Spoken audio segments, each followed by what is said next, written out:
বাংলাদেশের সাবেক অধিনায়ক তামিম ইকবালকে নিয়ে সাম্প্রতিক সময়ে যে জল্পনা কল্পনা চলছে তা মূলত তার ক্রিকেট খেলা চালিয়ে যাওয়া নাকি বাংলাদেশ ক্রিকেট বোর্ডে প্রশাসনিক দায়িত্বে যুক্ত হওয়া নিয়ে। তামিম ইকবালের ক্রিকেটীয় ক্যারিয়ার যেমন বর্ণাঢ্য তেমনি তার নেতৃত্বগুণ এবং ক্রিকেট নিয়ে দৃষ্টিভঙ্গি বিসিবির প্রশাসনিক পরিসরে তার ভূমিকা নিয়ে আগ্রহ বাড়িয়েছে। তবে বিসিবির পরিচালক হওয়ার পথ তামিমের জন্য সহজ নয়। এখানে বিসিবির গঠনতন্ত্র ও প্রশাসনিক প্রক্রিয়ার বেশ কিছু ধাপ রয়েছে যা তাকে অতিক্রম করতে হবে। সম্প্রতি বিসিবির কিছু কর্মকর্তার বক্তব্য থেকে ইঙ্গিত পাওয়া গেছে যে তারা তামিমকে আরও কিছুদিন ক্রিকেটে দেখতে চান। তবে এর সঙ্গে পাল্লা দিয়ে চলছে তামিমের বিসিবি পরিচালকের দায়িত্বে আসার গুঞ্জন। তামিম বেশ কয়েকবার বিসিবির উচ্চপদস্থ কর্মকর্তাদের সঙ্গে বিভিন্ন বিষয়ে বৈঠক করেছেন, যার ফলে এই আলোচনাটি আরও উস্কে উঠেছে। বিশেষ করে জাতীয় দলের খেলোয়াড়দের সঙ্গে বিসিবি চেয়ারম্যানের বৈঠকে তামিমের উপস্থিতি এই ধারণা আরও শক্তিশালী করেছে। তাই তো এবার ধারণা করা হচ্ছে ক্রিকেটের বাইরেও ভূমিকা নিতে পারেন তামিম ইকবাল। তবে রয়েছে বিভিন্ন বাধা। প্রথমত, তামিমকে আনুষ্ঠানিকভাবে ক্রিকেট থেকে অবসর নিতে হবে, কারণ একজন সক্রিয় ক্রিকেটার হিসেবে তিনি এই পদে নির্বাচিত কখনোই হতে পারবেন না। এরপর তাকে বিসিবির কাউন্সিলর হতে হবে। কাউন্সিলরশিপ হচ্ছে একটি প্রাথমিক ধাপ যা বিসিবির নির্বাচনী প্রক্রিয়ায় অংশগ্রহণের যোগ্যতা দেয়।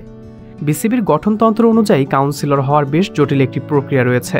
কাউন্সিলর হতে হলে তাকে 3টি ক্যাটাগরির মধ্যে যে কোনো একটির আওতায় থাকতে হবে।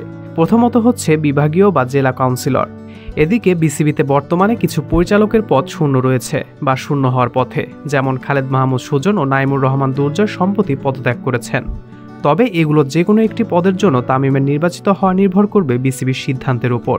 বিসিবি যদি এগুলো পূরণ করতে উপনির্বাচনের আয়োজন করে, তামিমকে প্রথমে ওই ক্যাটাগরির কাউন্সিলর হিসেবে নির্বাচিত হতে হবে। এরপর পরিচালকের পদের জন্য নির্বাচন করতে হবে। তামিমের জন্য আরও একটি সম্ভাবনা হতে পারে ক্লাব ক্যাটাগরির কাউন্সিলর হিসেবে নির্বাচন করা। তবে এখানেও প্রক্রিয়া একই। কাউন্সিলরশিপের জন্য একটি শূন্য পদের প্রয়োজন হবে এবং নির্বাচনী প্রক্রিয়ার মধ্য দিয়ে তাকে যেতে হবে। তবে তামিমের বিসিবি পদে আসার পেছনে রয়েছে আরও জটিলতা।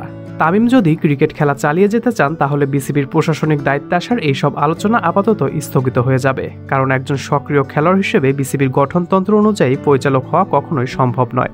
তাছাড়া বিসিবির পরিচালকের দায়িত্ব নিতে হলে তাকে একটি পরিষ্কার প্রশাসনিক প্রক্রিয়ার মধ্য দিয়ে যেতে হবে, যা শুধু তার সিদ্ধান্তের উপর নয়, বিসিবির অভ্যন্তরীণ নীতি ও পলিসির উপর নির্ভর করবে। বিসিবির বর্তমান বোর্ডের মেয়াদ আর 1 বছর বাকি থাকায় তামিমকে যদি পরিচালকের দায়িত্বে আনতে হয়, তবে তাকে দ্রুত প্রক্রিয়াটি গ্রহণ করতে হবে। অন্যথায় বর্তমান আলোচনা চলমান থাকলেও তিনি হয়তো সরাসরি প্রশাসনিক দায়িত্বে আসতে পারবেন না। তবে তামিম ইকবাল এবার কী সিদ্ধান্ত নেন সেটাই দেখার অপেক্ষা।